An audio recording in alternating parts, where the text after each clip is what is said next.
The first hour of a movie is one of the most important parts to the entirety of the film. The first hour of a game solidifies what you're doing. The introduction to movies and to games are actually very similar in nature. They each show a little bit more than what you expect. Things change after you get into the actual plot, but the beginning is very telling. It's kind of like a trailer for the game or for the movie. For games especially, they love to put their trailers in, they love to put their promotional videos in the beginning. You spend a lot of time watching movies in the beginning of a game. And why is that? Because they want to build the world around you. And Freedom Wars is really interesting. It's very complicated too. It's dealing with a complicated topic, a complicated subject of people who are now imprisoned simply for being alive. People are not living in the greatest conditions. They're struggling to survive. They're able to survive only because of the grace of the Panopticon, aka Big Brother himself. So you have to work your way towards being a model citizen by lowering your sentence. This game is very interesting. It was really giving dystopian energy, considering the fact it took me 4 times to actually continue playing the game. It was like it was already testing my sanity, trying to break through the barriers. I played this game a lot as a kid. It was very pivotal for me. It was very important to me. I enjoyed it. I loved the atmosphere. I loved the eternal progression because you're really trying to get down to 0 years. You're trying to grant yourself some freedom. And that's really the goal of the whole game, to free yourself. And the story is the friends we meet along the way. And as you can see in the beginning, we're fighting. We have this first person POV, first person point of view, and we're just watching the fight go down that we don't remember later on.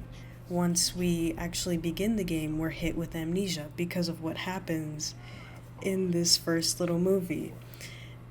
We're back to having our first person POV shot, and we end up meeting another person in this dream-like world. Now, this world is really interesting. Everything kind of seems up and down. I feel like she was upside down in the beginning. Maybe we were right side up. Who knows? But we have this person telling us of a vision to come, of something that's going to happen, telling us our future. Our future is that we're stuck in this post-apocalyptic world where people are imprisoned simply for the act of existing. If you are not always working for the government, if you are not always doing something for someone else, you're useless. And I really relate to this, honestly, because capitalism makes me feel the same way. And so this kind of eerie but real presence is here in the back of our minds always. There's this kind of surveillance at all times, at all points in the game. You are being surveyed, you are being watched. It's really fun just to think about the situation you're in, but to actually envision yourself in that situation, I couldn't. It is terrifying. You're always being watched. You're not allowed to be human. And I think I said it while I was playing, but I was like, actually, it's basically like you are the prisoner with your little robot companion, right? Your robot, your little AI companion. It's like your AI is trying to make you into a robot, but you were born human, so it's like restricting you from actually being yourself and doing what feels natural. The sheer fact you are not allowed to walk more than 5 steps or so in your little room, insane. I found that out a couple weeks ago because I decided to play the game on my Vita and I didn't get very far. Mostly because it felt horrible to play on it. It was just really uncomfortable. I was like, how can I take this game seriously with these terrible controls? I feel like my Vita is only good for GBA games. It's only good for playing other titles, because if I'm gonna take it seriously, I want a full controller, and that's what the PS Vita TV was. I never got the opportunity to get that, but I do want to make my own PS Vita dock at some point.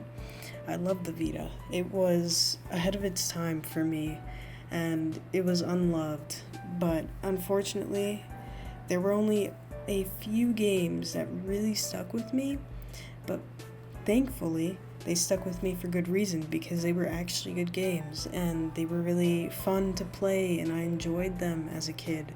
And one of these games that I'm talking about, I know you know, is Ragnarok Odyssey Ace, Persona 4 Golden. Those are some of my top games that I played when I was around 13. And this game came about around the same time. I think it was 2015 though, or 2014. So this game is still in that same era of games that I just really love. So I was so excited to play it. I waited for so long. It felt like so long. I was waiting for the day I could play it, and then the day came and I just played Marvel Rivals, and then I hated it. It was just such a frustrating day. And the next day I finally played, or I tried to play, and it wouldn't work. Which was last night. And then I kept trying, and I had to go actually onto some forums on Steam, the Steam community. I tried to look up, hey, this game won't work for me, it keeps crashing.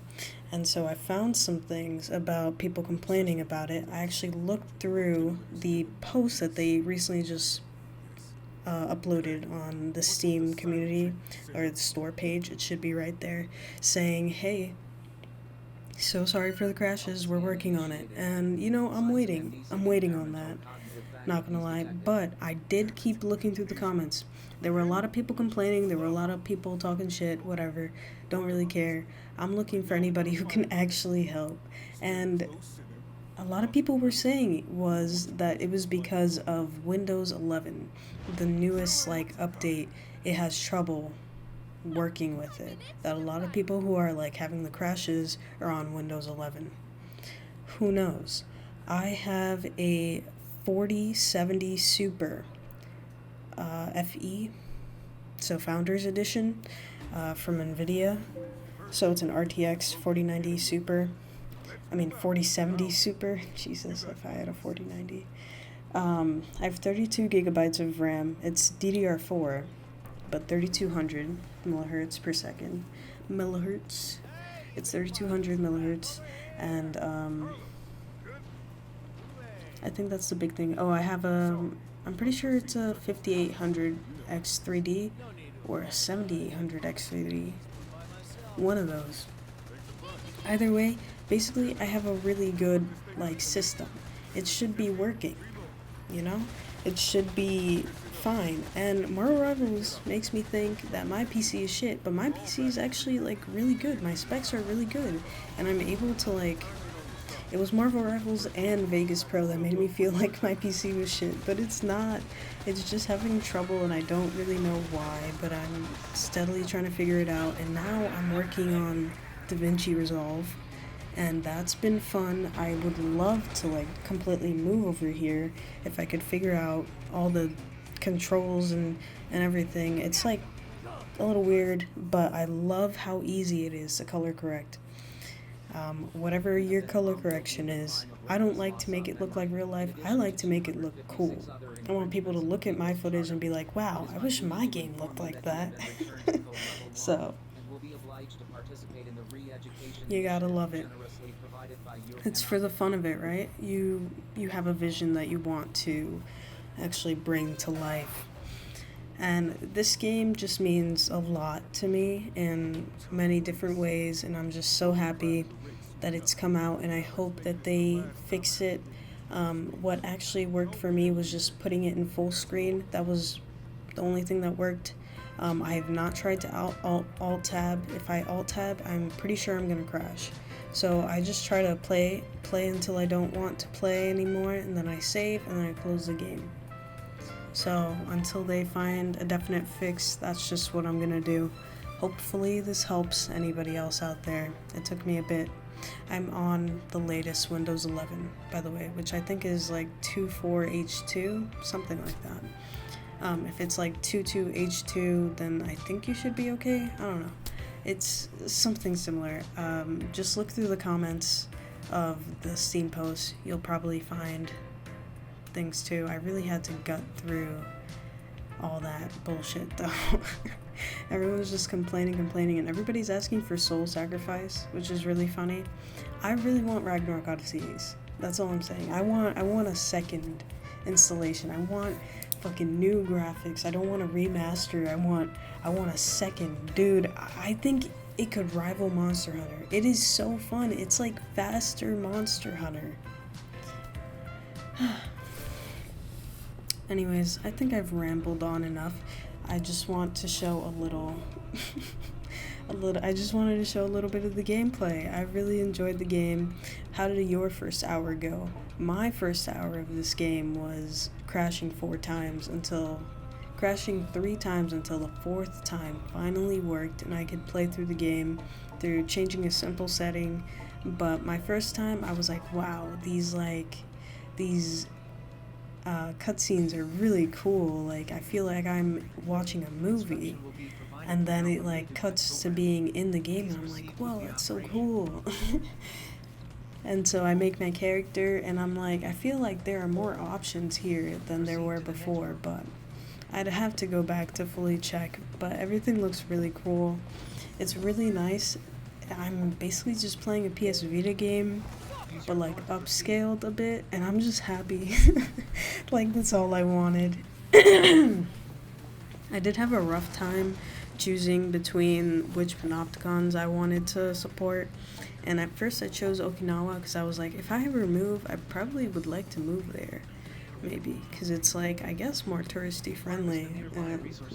Should have more English, I don't know, but I really would like to go to Japan, at least to visit. I want to see what it's like over there.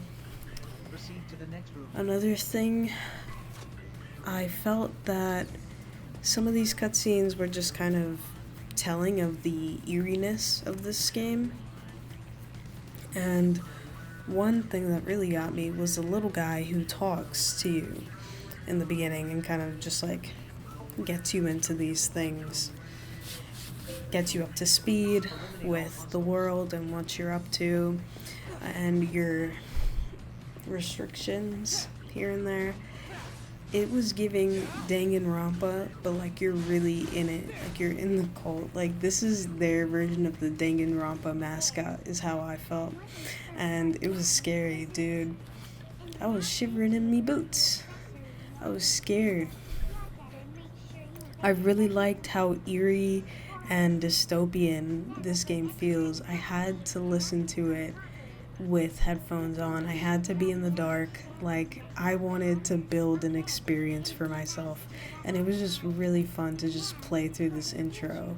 And I stopped because I was like, I don't want to record anymore for YouTube. And I did keep playing for about like another half hour or so, and just like going through the missions themselves and getting a little bit more comfortable with the combat and the controls. It's a little clanky, a little clunky, uncomfortable, more like. So I have to keep playing to get a little bit more comfortable. But so far, after I switched to full screen, I've had no issues, no problems, and I've just been enjoying the game, and it's just so fun to have it again in my arms, kind of. It's like greeting an old friend again.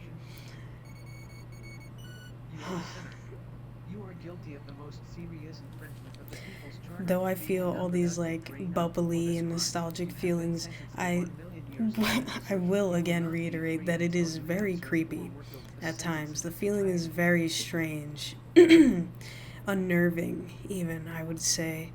And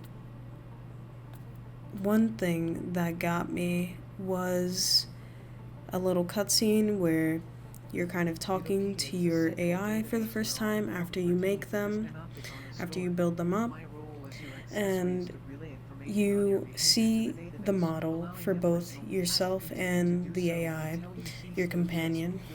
But then on the walls, you're seeing the shadow of both you and the companion.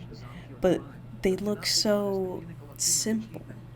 They don't look like they're actually reflecting you and what you look like and what the companion looks like. They just look like simple shaped bodies. A little rough, even, because it's a little jarring. There's some jagged edges there, you know. It's not simple, it's not straight. It has that jagged vibe that these models generally have, you know. They're still a little boxy, even though the PS Vita had, I think, graphics that can withstand time. Like these graphics for the anime games, I mean, look at Digimon Cyber Sleuth, and Hacker's Memory.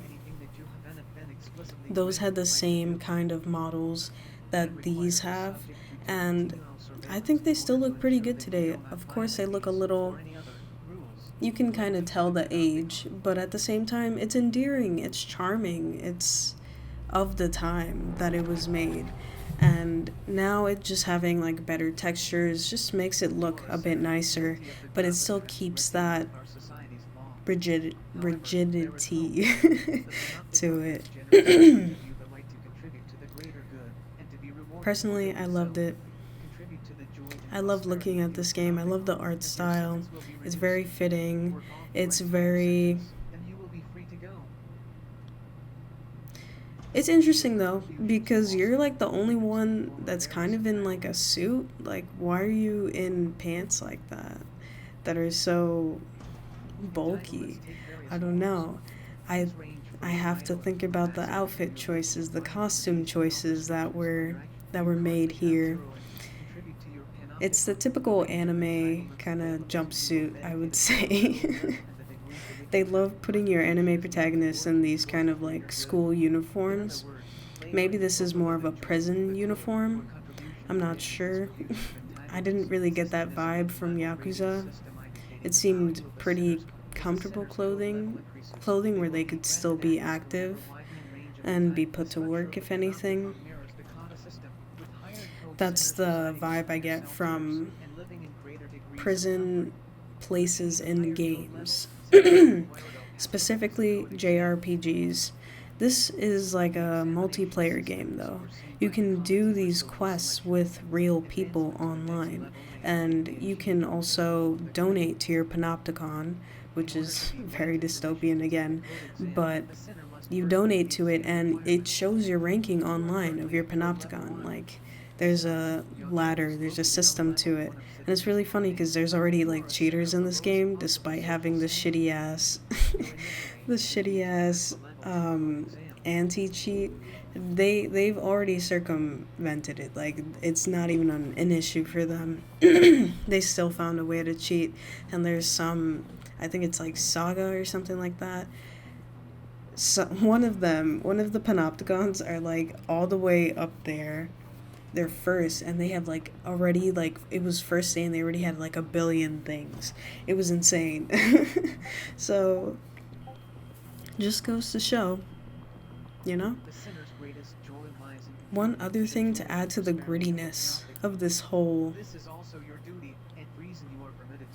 game, the theme of this game is it's very gritty, it's very dirty, it's down to earth. You're the sinner, you're literally dark and dirty, you're dusty, like I don't think I'm talking about your soul right now. Like, you're a sinner, you're supposed to be mischievous. You're supposed to be like kind of not good, right? Like not a good person. But in this world, even good people can be considered bad by the evil entity. So anything that tries to go past that, anything that tries to circumvent their power, is considered evil. And you having your own right to life, you having your spirit, is against them. So you have to regain your own life, I guess. Your right to be human. You have to regain it. You have to work for it again. They need to know that they can still control you despite you having some semblance of free will. It's just really fun to think about this game. It gives so much and so little. Every decision here was just made right, and I loved it. I love looking at it. I love thinking about it. I think I might make more videos about it like this, but the fact it took me 4 tries to get in, and I still kept trying to play this game because I knew I really wanted to play this game. That should be like telling enough. It's unfortunate the state of the game at this current point in time. I hear that on PS5 and PS5, it is PS4. PS4 and PS5, it is a lot better, a lot more stable, not as many crashes. It's more of a PC thing that they haven't figured out yet. And it's apparently, again, more like a Windows 11 thing, so I don't know how much they can really do there. If it's not Windows 11, it's something else, you know? I found my fix. It's enough of a fix because I don't really play with other people in this game, so I'll probably be playing single player, but have just people online. I think there might be a voice chat, I don't know, but if there is, dude, that's actually kind of hype. Like, that's actually really cool, because I'm pretty sure it's just PvE. I don't know if there's PvP, but if there is, I'll let you know eventually.